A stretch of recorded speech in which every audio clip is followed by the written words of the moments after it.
آپ دہلی کے رہنے والے ہیں، اس دہلی میں کتنی آبادی 7 کروڑ کی ہوگی؟ مختصر یہ کہ 1 کروڑ کی ابھی جیسے اپنا چتوڑ ہے، اس میں 1-8 لاکھ مکان ہوں گے کہ نہیں؟ کم ہوں گے۔ اس 1 لاکھ مکان میں کتنے بنگلے بنے ہوئے؟ 4-5 لاکھ،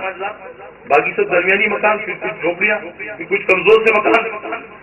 اعلیٰ ترین محل اور مکانات جو ہے وہ کتنے ہیں؟ مختصر ان مکانوں میں چلے جائیے، آپ غریب بستی میں جائیے، ایک کمرے میں 6 لوگ لے کے، ایک بنگلے میں چلے جائیے 6 کمروں میں 3 لوگ لے کے،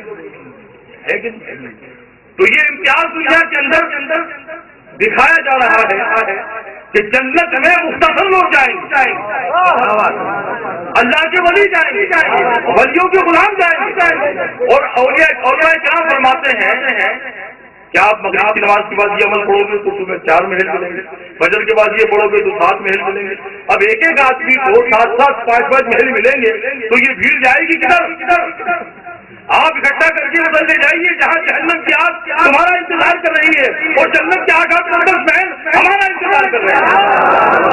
اس لیے کہ اللہ کے بندوں کے غلام ہوں گے، وہ ہر غلام کو کسی کو یاقوت کا محل عطا ہوگا، کسی کو جو ہے پنے کا محل عطا ہوگا، کسی کو گجرات کا محل عطا کیا جائے گا، کسی کو زمرد کا محل دیا جائے گا۔ اب وہ بھیڑ تھوڑی جائے گی، 15 آدمی نکل گئے اوپر نیچے پجامہ لے کر اور ان کو جنت دی جائے گی، تو ضرور بھی تمہارے لیے۔ اس کے علاوہ بھی ہم سے اس لائن میں بہت سارے سوال کیے جاتے ہیں، تب وہ آپ دیکھیے دیگر لوگ جو ہیں ان کے علاوہ کوئی جھاڑ لگا رہا ہے، کوئی پیڑ لگا رہا ہے، خدا کا لوگوں کی خدمت کرنے کا انعام تو اللہ دیتا ہے۔ ہم کہتے ہیں کہ بھائی اس کو انعام یہ ملتا ہے کہ اس کی اولاد بھی دنیا میں کامیاب اچھی دولت مل جائے، لیکن مرنے کے بعد جب تک سرکار کی محبت نہیں، سرکار کی غلامی نہیں ہے، کامیابی ہو ہی نہیں سکتی۔ آپ دنیا میں لوگ کہتے ہیں کہ اللہ کے ولیوں کو انعام ملتا ہے، اللہ جب اپنی قربت عطا کرتا ہے تو بہت آزمائشیں ہوتی ہیں، اور ہمیں جب کسی ولی کے دامن کو ہاتھ میں لینا ہے تو اس سے پہلے یہ سوچ لینا چاہیے کہ اللہ کے نبی صلی اللہ تعالی علیہ وسلم نے دکھا دیا کہ جب تک تم اپنے نفس کو پوری طریقے سے اپنے تابع داری میں نہیں رہو گے کامیاب نہیں ہوگی، اور نفس کی غلامی کرتے رہو گے تو ناکام زندگی رہے گی۔ آج آدمی کیا سوچتا ہے کہ میں کسی ولی سے جڑا ہوں تو گویا کہ سال بھر کے اندر مجھے جو ہے آسمان پر چلے جانا چاہیے۔ ان سے پوچھیے کہ جنہوں نے 1 ہفتے میں کھانا نہیں کھایا، ان سے پوچھیے کہ جن کے پاؤں میں چھالے پڑ گئے، ان سے پوچھیے کہ جن کے لباس تک نہیں تھے، ان سے پوچھیے کہ جن کے گھر نہیں تھے۔ نسبتیں جب تک ملتی ہیں آزمایا جاتا ہے اور دنیا ہی میں ہمارے معاملوں کا پھلا ہو جاتا ہے۔ ایک واقعہ اکثر میں سنایا کرتا ہوں، اللہ کے ولیوں سے جب تک دوستی نہیں ہوگی کامیاب نہیں ہوگی۔ اور کامیابی کیا ہے؟ آپ لگ جائیے، جس طرح بھی ہوگا، مٹا دے یا اسے ڈبا دے یا اسے پار کر دے، یہ تیری مرضی، اٹھا کے میں نے لنگر چھوڑ دی تیرے سہارے۔ ایک آدمی مچھلی مارا کرتا ہے، بہت مشہور واقعہ ہے، میں کبھی کبھی سنا دیا کرتا ہوں۔ بے عمل دل ہو تو جذبات سے کیا ہوتا ہے، کھیت بنجر ہو تو برسات سے کیا ہوتا ہے۔ ایک مچھلی پکڑنے والا تھا، اللہ کے ولی سے دوستی کا انعام دیکھا، روز مچھلی پکڑ کر لاتا اور بیچ کر اپنی زندگی کا گزر اوقات کرتا۔ اتفاق یہ تھا کہ ایک دن اسے ایک بڑی مچھلی ہاتھ میں، وہ مچھلی نہیں تھی بلکہ کچھ اور تھا۔ اس مچھلی نے کہا کہ دیکھ تو مجھے چھوڑ دے، اور کل اسی وقت تو آنا، جو ایک بات تو کہے گا وہ منظور کر لی جائے گی، وہ بھی ساری زندگی کی پریشانی تیری دور ہو جائے گی۔ اس کو لگا ٹھیک ہے، چلیے آج سمجھیں گے نہیں پوری سے چھوڑ دی۔ گھر آیا، تیز قدموں کے ساتھ وقت سے پہلے جب گھر پہنچا تو ابا نابینا سے دروازے میں چلے، بیٹے کیا بات ہے آج وقت سے پہلے آ گئے؟ اس نے ابا کو یہ واقعہ سنایا۔ والد نے کہا کہ بیٹا کل جو ہے وہ نابینا ہوں اور میری جب آنکھیں آ جائیں گی تو اپن دونوں مل کر کمائیں گے، گھر کی جو ہے پریشانی شروع ہو جائے گی، تو لہٰذا کل تجھے کچھ نہیں مانگی میں، اس لیے کہ میں تیرا باپ، میرا حکم تجھے ماننا لازم ہے، تو کل تو مجھے اپنی آنکھوں کے لیے اس مسئلے اب اندر چلے۔ والد سے ملاقات کے بعد والدہ موجود، السلام علیکم۔ وعلیکم السلام۔ فرمان میری کیا بات ہے بیٹا وقت سے پہلے؟ وہ واقعہ اس نے ابا کو سنا دیا۔ اماں نے کہا کہ بیٹا اپنے یہاں اولاد نہیں، اپنے یہاں دولت نہیں تو کل تجھے ابا کی آنکھیں تو آ بھی جائیں گی تو وہ تھک گیا کیا کر لیں گے؟ انہیں بیٹھے بٹھا کھلا دیا جائے گا، لہٰذا ان کو لا بھی نہیں رہیں گے اور دیکھ لیں گے تو گھر میں ادھم کھڑا کرتے رہیں گے، لہٰذا آپ تو صرف کل دولت مانگنا ہوں۔ اب آخری منزل جو آج پہلی منزل ہے، خاتون کے پاس پہنچے، شریک حیات السلام علیکم کہا، اچھا آج وقت سے پہلے کیا بات؟ اس نے وہ واقعہ ان کو بھی شریک حیات کو سنا دیا، انہوں نے کہا کچھ نہیں، دولت سے بات کرے گی، اپنے اولاد نہیں، اولاد کی دعا مانگنا کہ مجھے اولاد مل جائے، ٹھیک لیکن مچھلی ہاتھ لگ جاتی تو اچھا تھا، تین پریشانی ہاتھ لگ اب ابا کی بات نہیں مانتا ہوں تو باپ نہ رہا، ماں کی نہیں مانی جائے تو مانا رہا، اور جس کے ساتھ ساری زندگی رہنا پھر کشتی بنی رہے گی، پریشان بڑی مشکل سے رات گزرتی ہے، صبح اللہ کے ولی سے تعلق، کسی کی نسبت تھی، جڑا تھا کسی سے، دل میں خیال آتا ہے کہ چلا جائے، اسی شخص کے پاس اس مسئلے کا حل ہے اور ضرور نکلے، اس لیے کہ وہ یقین کامل رکھنے والا ہے، اور جو یقین کامل رکھتا ہے وہی دنیا میں کامیاب ہے۔ یقین محکم عمل پہ ہم محبت فاتح عالم جہاد زندگانی میں یہ مطلوب ہے۔ صبح اٹھا تیز قدمی کے ساتھ بڑی مشکل سے تو رات گزری تھی، صبح کا انتظار، فوراً اللہ کے دوست کے پاس پہنچتا ہے، انہوں نے صبح جب دیکھا کہا ابھی کیا بات ہے، آپ صبح حضور ویسے ہفتے میں سلام دعا کے لیے جایا کرتا ہے، ایسا نافرمان نہیں تھا کہ مصیبت کی وقت جایا کرتا، آج وقت سے پہلے آنے کی بات انہوں نے بھی کہی، کیسے آنا، اس نے سارا واقعہ اپنے بزرگ سے کہہ دیا، کہا ٹھیک ہے جاؤ ناشتہ لے جاؤ، کچھ رقم دی، جو بھی ناشتہ تھا وہ لے کر کے آیا، دونوں نے مل کر ویزا تو پریشانی لگی کہ کیا ہے، بہرحال ناشتہ کرنے کے بعد وقت قریب آیا، آپ نے فرمایا کہ اچھا کیا کہا تھا، اس مچھلی نے فرمایا کہ اس نے کہا کہ کل ایک چیز کوشش میں مانگنا ہے، آپ نے فرمایا کہ جا اس مچھلی سے کہہ دینا کہ اگر تم کہنا چاہتی ہے تو ایک ہی بات کہ میرے والد اپنے پوتے کو سونے کے کٹورے میں دودھ پلانا چاہتا ہے، میرے والد اپنے پوتے کو سونے کے کٹورے میں دودھ پلانا چاہتے ہیں، دوستان مکرم اچھل پڑا اور یہ شہید ندی کے پاس گیا، مچھلی آئی، آنے کے بعد کی بات اس نے کہی، کہا شاید صحیح ہوگا میں خضر علیہ السلام میرے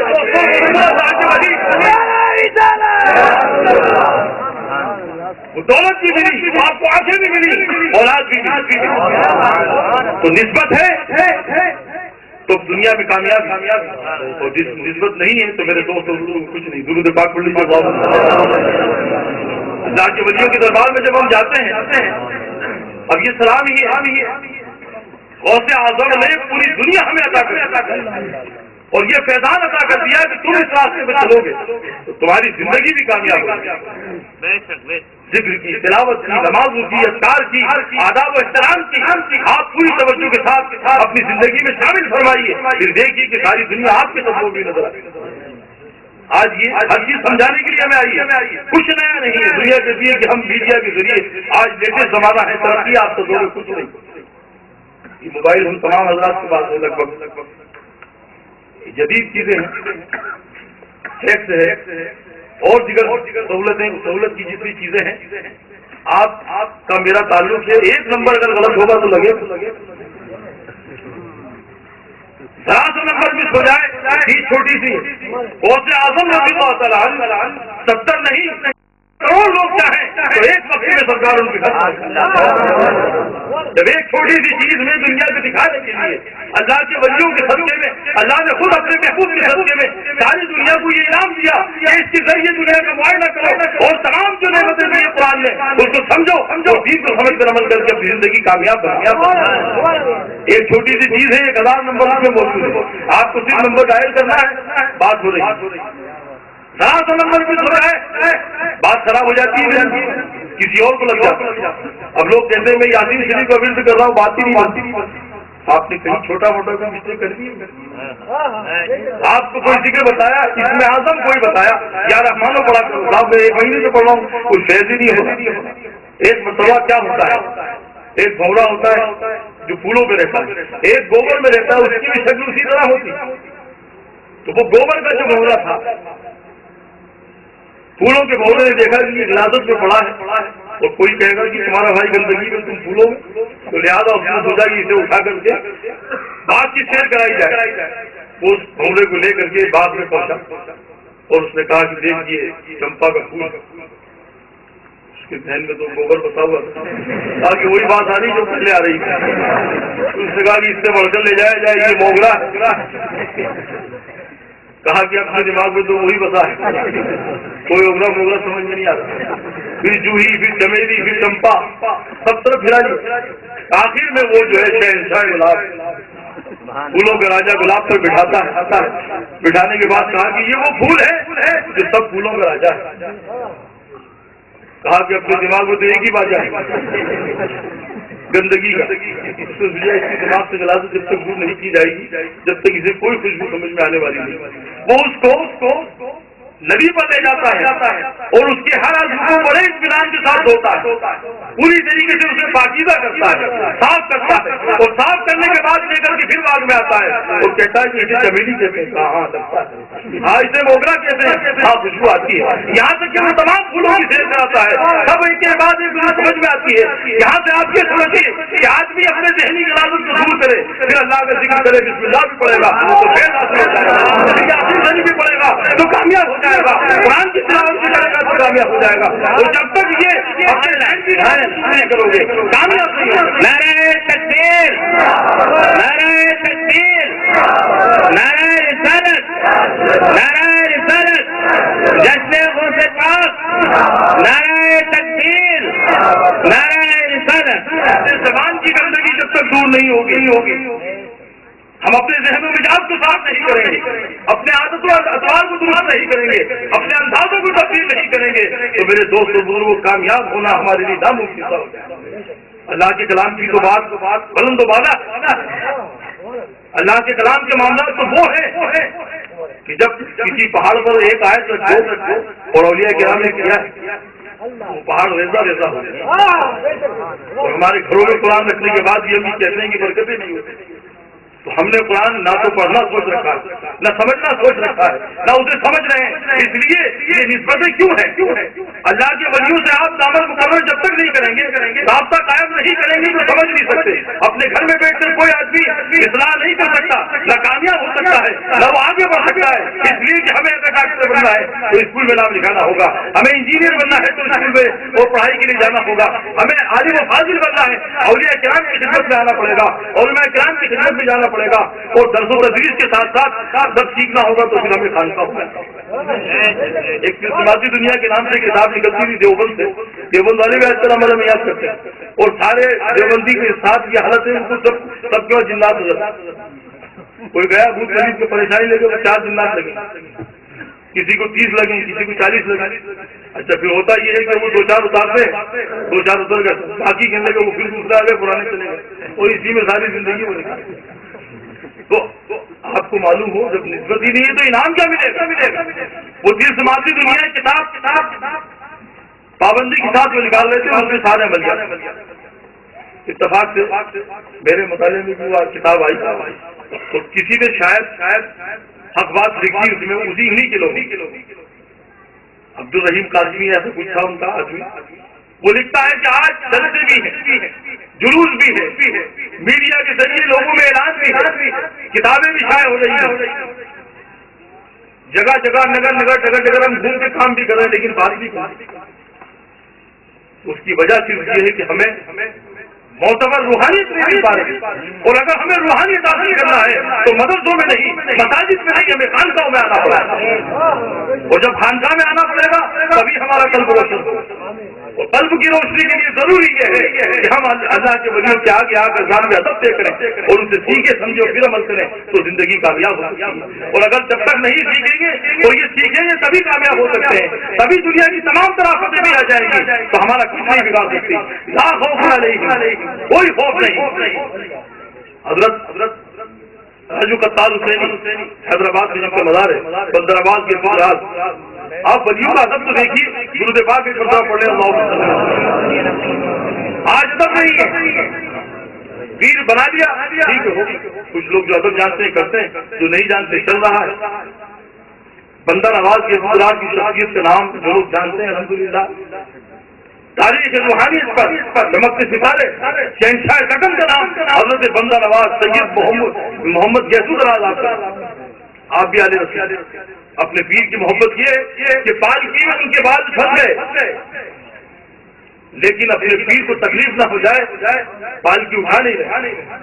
بال لپٹے ہوئے گردن بھی چلی جا رہی ہے۔ حضرت نصیر الدین چراغ دینی فرما رہے ہیں کہ یسوع دراز یہ بال لمبے ہو جائے، اور بال اسی میں لمبے ہو گئے۔ حضرت بندہ نواز کے حضرات نے پوری زندگی اس بات پر بال نہیں کٹائے کہ میرے پیر سے بڑا ہے میں نہیں کٹا سکتا۔ آپ کے بال اتنے لمبے تھے کہ پنڈلیوں تک آیا تھا، جب آپ نہا کر نکلتے تو سارا آپ کی زیارت کے لیے میلہ لگ جایا تھا۔ ایک ایک لٹیں اتنی مضبوط اور اتنی موٹی تھی تو اسے دیکھ کر دنیا حیران، یہ پیر کی کرامات۔ خود نصیر الدین چراغ دینی رحمۃ اللہ علیہ نے مکمل طریقے سے آپ کی کچھ عرصے کے بعد جب تک ان کی ولایت عطا فرمائی گلبرگہ شریف بھیجا، آپ غوث اعظم کے فیضان دیکھیے کہ یہ وہ لوگ ہیں جو ان کے طریقے میں زندگی گزار کے کیسے کامیاب ہوتے چلے جاتے ہیں۔ اور آج بھی جن لوگوں کے ہاتھوں میں غوث اعظم کا، غریب نواز کا، اولیاء کاملین کا دامن ہے اور ان کے ذریعے وہ اپنی زندگی کو کامیاب بنانا چاہتے ہیں، تو دوستوں اور بزرگوں وہ دن دور نہیں ہے کہ آپ بھی خود 10 روپے لائیے بچتے ہو، ایک آدمی کا کھانا بنائیے 10 آدمی کھائیں گے، ایک چھوٹا سا کمرہ بنائیے سارے لوگ گھیر جائیں گے، بشرطے کہ آپ کا یقین، آپ کی محبت اور اس میں رب کا فضل، اور رب کا فضل کب ہوگا جب رب خوش ہوگا آپ کی دین و سنت پر چلنے کی بنیاد پر، سرکار کی غلامی کرنے کی بنیاد پر، غوث اعظم کی غلامی کی بنیاد پر۔ بندہ نواز کے حضرات کو دکن کی ولایت عطا فرمائی، شہنشاہ ولایت بنایا اور ایسے درجات و کمالات عطا فرمائے کہ حضرت بندہ نواز کے حضرات کے یہ حالت تھی کہ آپ جہاں ہیں تھوڑی دیر میں تو کچھ لمحے کے بعد سمجھ میں نظر آ رہے ہیں، کچھ لمحے کے بعد جو ہے وہ بھیڑواڑا میں نظر آ رہے ہیں، وسعتیں کم کر دی جاتی ہیں، زمین کے تناؤ کھینچ دیے جاتے ہیں۔ باکرامت علی بندہ نواز کے حضرات گلبرگہ شریف میں مرجع خلائق ہے، پیر و مرشد نے اطلاع بھیجی کہ ہم آج آ رہے ہیں، گلبرگہ آنا چاہتے ہیں۔ ادب دیکھیے، ادب جب تک نہیں ہوگا، ادب جب تک ہم نہیں سیکھیں گے کامیاب نہیں ہو سکتے۔ حضرت تشریف لائے، گھوڑوں سے قافلے کا سفر تھا، آپ شہر بنا کے دور جا کر حضرت سید بندہ نواز کے حضرات اپنے پیر کے استقبال کے لیے پہنچے۔ واقعہ بڑا طویل ہے، مختصر یہ کہ جیسے ہی پیر پر نظر پڑی لپک کر کے حضرت بندہ نواز کے حضرات نے حضرت پیر و مرشد کے قدم پکڑے اور قدم کو اسی کرنا ہی چاہتے ہیں تو فرمایا اور نیچے۔ بندہ نواز کے حضرات نے جو ہے وہ جوتے مبارک کی طرف اپنا منہ بڑھایا، فرمایا اور نیچے، تو آپ نے گھوڑے کے گھوڑے پکڑے۔ بندہ نواز حضرت نصیر الدین چراغ دینی فرما رہے ہیں اور نیچے، تو حضرت بندہ نواز کے حضرات نے گھوڑے کی ٹاپ پکڑی، بوسہ لینا چاہتے ہیں، فرمایا اور نیچے، گھوڑے کے قدم اٹھایا اور زمین کا بوسہ لیا اور مٹی اوپر لگی، فرمایا یہ جگہ ہے تمہاری۔ آج ایک ٹوپی اور رومال کسی کو عنایت کر دیا جائے تو وہ کہیں گے پیر صاحب ٹھیک ہے آپ کسی لے آنا، ہو گئے منزل مقصود پر پہنچ گئے۔ ایسے نہیں، بہت خدمت اور پوری طریقے سے توجہ کے ساتھ جب تک ہم اللہ کے ولیوں کے اوپر قربان نہیں ہوں گے کامیاب نہیں ہوں گے۔ حضرت قلی قطب شاہ واقعی اس لیے بتا رہا ہوں کہ یہ زندگی غوث اعظم کی یاد بنائی جا رہی ہے، جیسے غوث اعظم سرکار کا کرم ہو جائے، کوئی ایک آدھ بات ہمارے ذہن میں چلی جائے اور یہ ہمارا جلسہ منانا کامیاب ہو۔ میرے دوست اور بزرگوں، اتنے بڑے بڑے اولیاء کرام گزرے، کبھی آپ نے ان کی تاریخ میں یہ دیکھا کہ کسی کی نماز قضا ہوئی، کسی نے دین و سنت سے اپنے آپ کو منہ پھیرا،